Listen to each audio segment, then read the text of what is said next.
Good evening and salutations, my Days of Our Lives fans. Before I started recording, and as I was sitting there watching the episode, I kind of realized that there was a bit of a problem with this whole breakup thing. Well, not so much of a problem, but something that they need to add.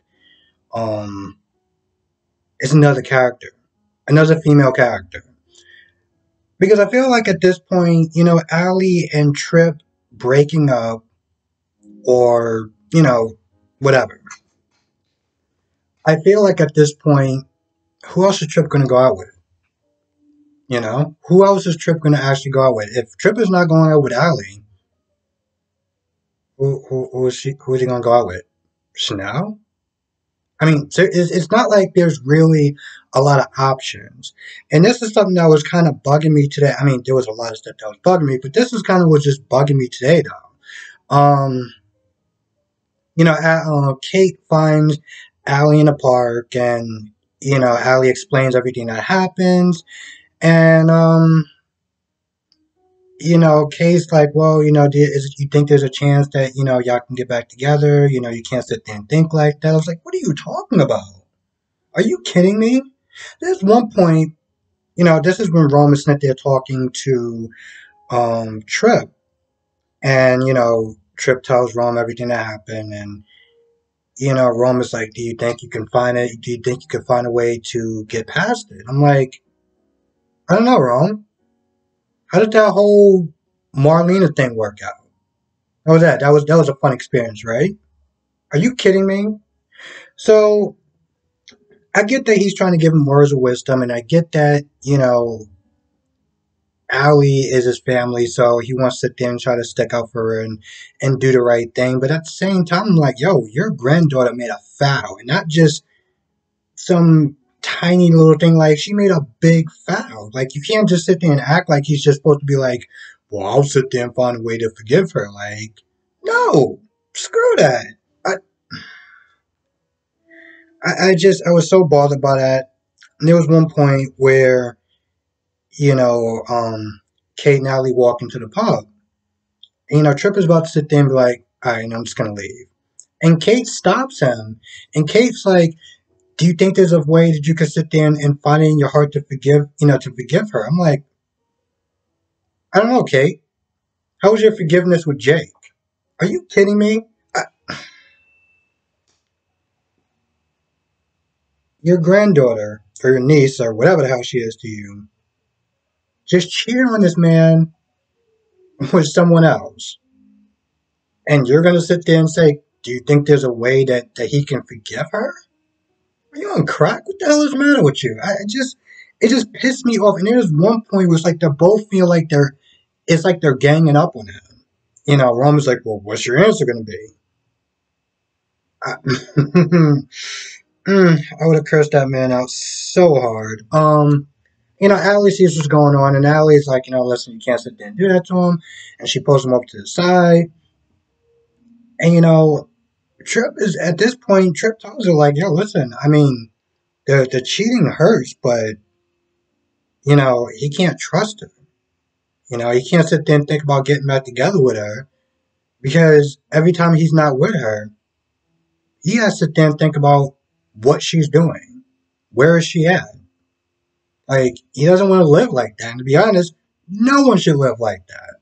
So he walks off. She starts crying. And of course, she goes back to her house and she starts crying. And, you know, the thing is, I'm not trying to be a dick. Okay, I'm not trying to be heartless. But all those tears and everything like that, that's on her. That whole thing, everything what she's feeling like, it's on her. It was the one time and, it kind of just happened and it's just like, no, sweetheart. I'm so pissed off at the fact that she keeps saying, it just happened. Same thing with Chanel. Oh, we were just caught up in the moment. No, sweetheart. There's no caught up in the moment. As adults, we make choices. We make decisions.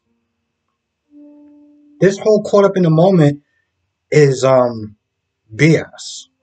It is straight up annoying BS. And when she says things like caught up in a moment, what she's really sitting there saying is, I don't want to sit there and take accountability for my actions. Because that's literally what it was. Um, so she starts crying. I'm just I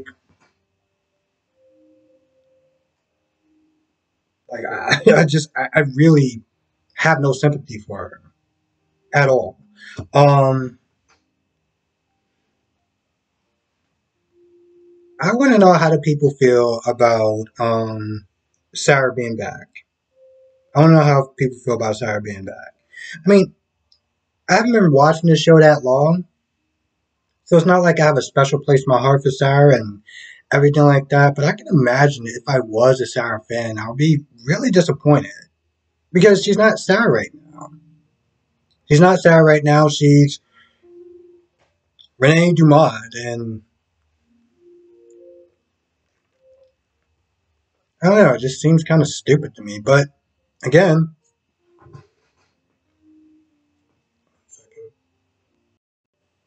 I haven't been watching the show that long. Anyway, you got Abby sitting there trying to um convince her that she's not Renee, and then that doesn't seem to work.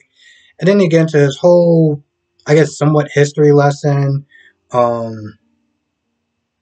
her and her love for Tony and everything like that. And I'm not gonna lie, I kind of really didn't care. Um, they do bring up Chad though. I don't know. I guess she didn't. I guess Renee didn't know Chad at the time. I don't know how recent Chad's character was, but yeah. Oh, and long story short,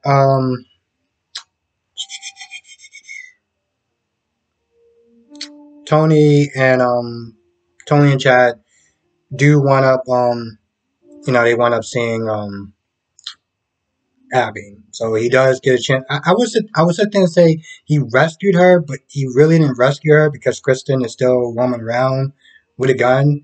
But Chad does find Abby, and Sarah runs to Tony talking about, oh my love, this, that, and the third, and Tony's like, hell is going on? So you see Steve and Kayla tied up, and Kristen comes in there with dinner and stuff like that. And at first, I was like, what happened? You had flare guns on her, but of course, you did a flashback, and it showed Sarah knocking Steve over the head with a brick, I guess. Which I'm just like, yo, you could have killed him. Um, so once that happened, everything else just kind of fell apart, and Sarah unties them or whatever, as far as ungags them and gives them this sort of romantic dinner and stuff, which is kind of odd because she's all like, oh well, I'm a big believer in like love and stuff like that, and Steve was like, yeah, I'm not buying that. And to be honest, I'm like, why are you being so nice for her? I mean, seriously, it literally makes no sense, and this is one of those things where it's like, I feel like this is over like plot over something. It's definitely plot over something because I mean I know that Kristen doesn't really like Steve or Kayla, especially butting in her business. So why would you go out your way to sit there and do something nice for them? For their anniversary, like make them a nice steak and wine and stuff like that. I'm like, what are you doing?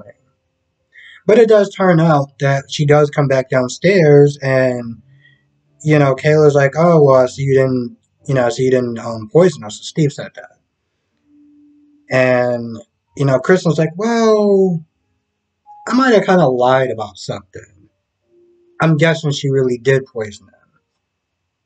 Because then that would actually make some sort of sense. But I don't know. I feel like she only did the romance stuff, like, as far as, like, the wine and steak and, stuff like that. Because, well, this show is still celebrating Valentine's Day.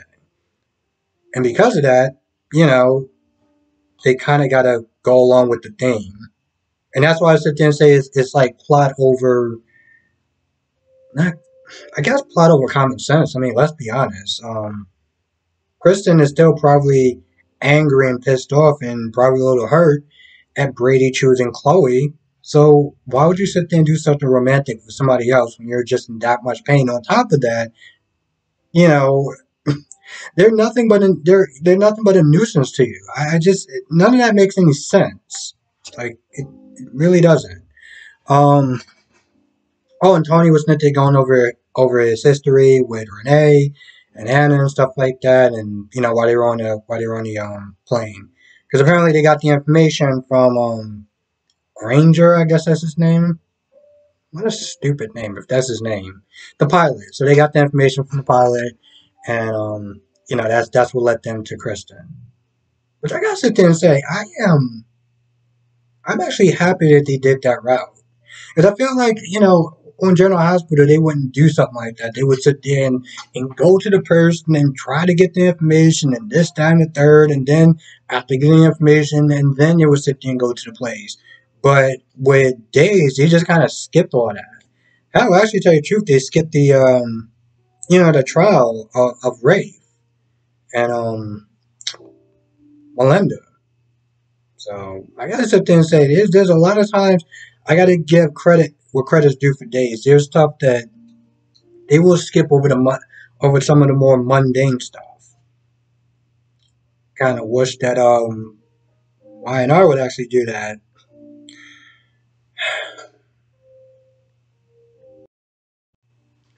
I think that's about it. Wasn't a super great episode. Wasn't terrible either. It was kind of middle ground. I really didn't care about the Sarah stuff, to be honest. Like at all. I mean, listen, I'm glad that she's back for the fans and stuff like that. For the fans that like her. Um, but I just really don't care. Anyway, with that being said, I'm gonna go. I want to thank you for watching. Be safe. Let me know your thoughts in the comment section below, and I will see you in the next video.